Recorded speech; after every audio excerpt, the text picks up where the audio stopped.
Assalamualaikum warahmatullahi wabarakatuh. Waalaikumsalam Salam warahmatullahi warahmatullahi wabarakatuh. Salam sejahtera bagi kita semua. Sebelumnya, saya ingin mengucapkan terima kasih kepada Bapak Dr. Subelo Wiono, SH MPD, sebagai dosen pengampu mata kuliah Sosiologi Hukum, yang telah memberikan saya kesempatan untuk memaparkan materi mengenai aliran-aliran dan mazhab dalam sosiologi hukum. Tak lupa saya ucapkan terima kasih kepada rekan-rekan sekalian yang telah meluangkan waktunya untuk mengikuti acara webinar pada siang hari ini. Izinkan memperkenalkan diri, saya Nur Mutmaina dengan NPM 23 10005 selaku pengisi materi pada hari ini. Baiklah, langsung saja masuk pada pembahasan yang pertama, yakni mengenai aliran sosiologi hukum.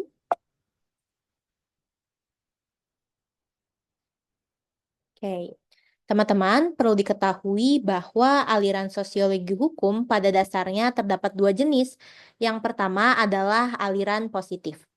Aliran positif dipelopori oleh Donald Black, yaitu sebuah aliran yang hanya ingin membicarakan kejadian yang dapat diamati dari luar secara murni.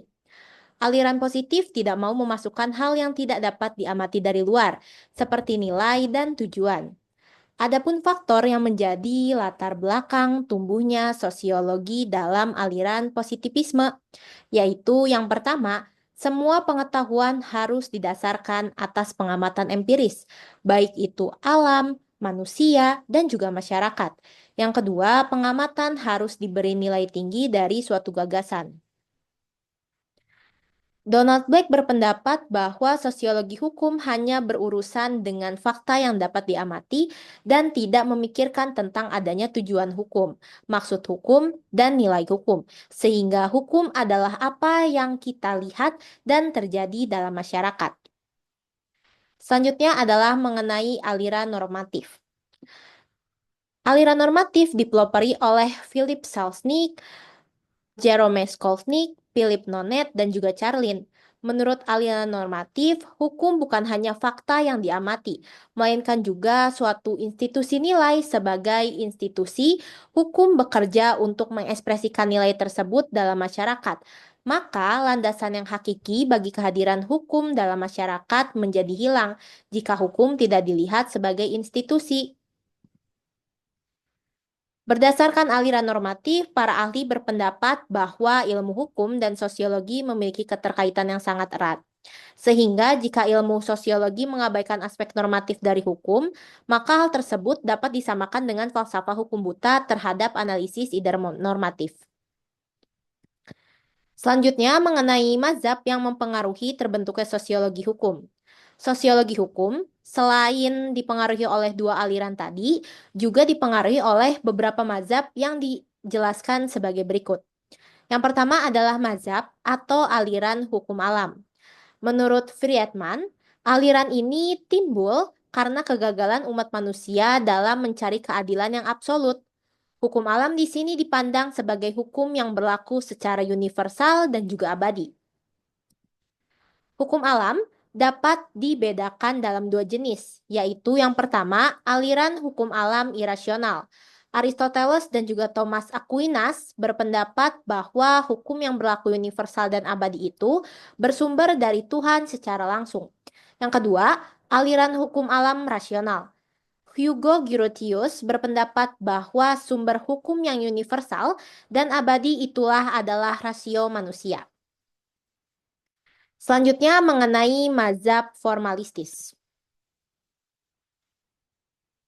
John Austin adalah tokoh mazhab formalistis dan terkenal dengan doktrinnya yaitu hukum adalah perintah dari mereka yang memegang kekuasaan tertinggi atau dari yang memegang kedaulatan. Menurut John Austin, hukum adalah sistem yang logis, tetap, dan bersifat tertutup. Dan oleh karena itu, ajarannya dinamakan analytical jurisprudence.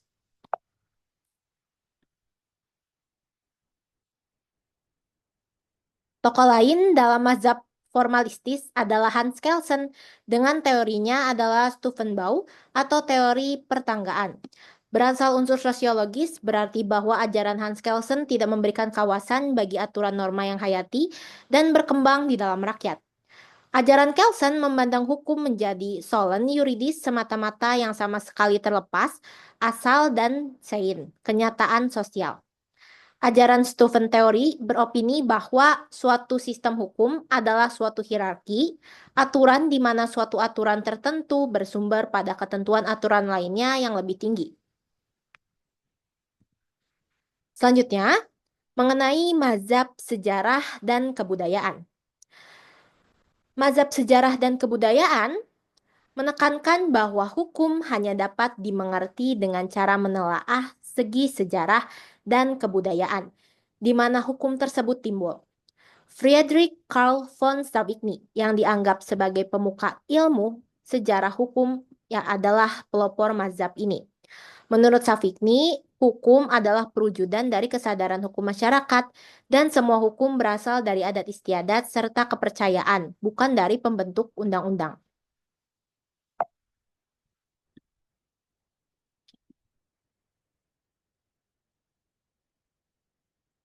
Tokoh lain dalam mazhab ini adalah Sir Henry Maine. Beliau mengatakan bahwa perkembangan hukum dari status ke kontrak yang sejalan dengan perkembangan masyarakat sederhana ke masyarakat yang modern dan kompleks. Hubungan hukum yang didasarkan pada status warga-warga masyarakat yang masih sederhana berangsur-angsur akan hilang apabila masyarakat tadi berkembang menjadi masyarakat yang modern dan juga kompleks. Selanjutnya adalah mazhab utilitarianisme. Mazhab ini dipelopori oleh Jeremy Bentham dengan memegang prinsip bahwa manusia akan melakukan tindakan untuk mendapatkan kebahagiaan yang sebesar-besarnya dan mengurangi penderitaan. Jeremy Bentham mencoba menerapkan teori tersebut di bidang hukum. Dengan demikian, baik buruknya perbuatan diukur dengan apakah perbuatan itu mendatangkan kebahagiaan atau tidak. Sama halnya dengan undang-undang, yaitu baik buruknya ditentukan oleh hukum utilitarianisme tersebut. Artinya, undang-undang banyak memberikan kebahagiaan pada bagian terbesar masyarakat akan dinilai sebagai undang-undang yang baik. Pada intinya, tujuan hukum adalah untuk mewujudkan the great happiness of the great number. Oke, selanjutnya. Tokoh lain dari aliran ini adalah Rodolph von Lering, yang ajarannya umumnya dianggap menjadi sosial utilitarisme. Beliau beranggap bahwa aturan ialah suatu indera bagi warga. Untuk mencapai tujuan, selain itu, hukum juga dianggap menjadi sarana untuk mengendalikan individu. Oke, yang selanjutnya adalah mazhab sociological jurisprudence. Mazhab ini dipelopori oleh Eugene Ehrlich, yakni terdapat pembedaan antara hukum positif dan juga hukum yang hidup dalam masyarakat atau living law. Atau dengan arti lain, terdapat pembeda antara kaidah hukum dengan kaidah sosial lainnya. Pada dasarnya, hukum positif hanya akan efektif jika selaras dengan hukum yang hidup dalam masyarakat. Menurut aliran ini, pusat perkembangan hukum tidak terletak pada badan legislatif, keputusan badan yudikatif, ataupun ilmu hukum. Akan tetapi justru terletak dan hidup dalam masyarakat itu sendiri. Tokoh lain dalam mazhab ini adalah Rochepount. Beliau mengatakan bahwa hukum harus dilihat dan dipandang sebagai suatu lembaga kemasyarakatan yang berfungsi untuk memenuhi kebutuhan sosial. Sedangkan tugas dari ilmu hukum yaitu untuk menggabungkan suatu kerangka di mana kebutuhan sosial terpenuhi secara maksimal. Konsepnya yang terkenal adalah law as a tool of social engineering, artinya hukum sebagai alat untuk mewujudkan perubahan di bidang sosial. Maknanya saat itu bahwa fungsi hukum adalah untuk mengubah perilaku atau sikap mental warga masyarakat Amerika Serikat yang rasial dan diskriminasi. Yang terakhir, yaitu mazhab realisme hukum. Mazhab realisme hukum lahir dari pemikiran Carl Lewin, Jerome Frank, Justice Oliver Wendell Holmes. Aliran ini dikenal dengan konsep yang radikal tentang proses peradilan dengan menyatakan bahwa hakim tidak hanya menemukan hukum, tapi juga membentuk hukum. Menurut mazhab realisme hukum, manusia sekarang mengetahui bahwa hukum sebenarnya terdiri dari putusan pengadilan dan bahwa putusan dipengaruhi oleh banyak faktor.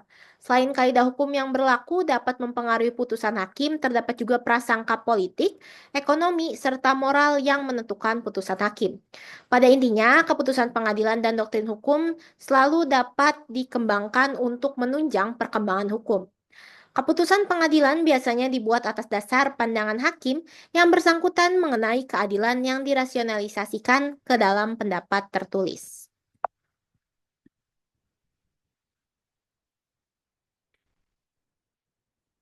Baik, sekian penyampaian materi hari ini dari para audiens. Apakah ada yang ingin ditanyakan? Baik, Kanismara silahkan. Eh, izin bertanya Rumut Ina mengenai materi yang kakak sampaikan. Saya mau bertanya, mengapa pengamat empiris dianggap lebih penting dalam perkembangan sosiologi hukum menurut aliran positivisme? Terima kasih. Oke, baik. Terima kasih Kanismara atas pertanyaannya. Jadi, perlu diketahui bahwa pengamatan empiris dianggap penting dalam perkembangan sosiologi hukum. Menurut aliran positivisme, karena pendekatan ini menekankan bahwa hukum harus dipelajari berdasarkan fakta yang dapat diamati secara objektif di dalam masyarakat. Positivisme hukum berpendapat bahwa hukum bukan sekedar norma yang ideal atau abstrak, melainkan sesuatu yang nyata dalam praktik sosial. Oleh karena itu, untuk memahami bagaimana hukum bekerja, diperlukan metode ilmiah yang berlandaskan pada data empiris, seperti observasi terhadap perilaku hukum, institusi hukum, dan bagaimana aturan hukum diterapkan dalam kehidupan sehari-hari. Menurut Donald Black juga, hukum adalah apa yang dapat dilihat dan terjadi dalam masyarakat, sehingga analisis hukum harus berfokus pada realitas sosial, bukan pada aspek normatif atau moral semata.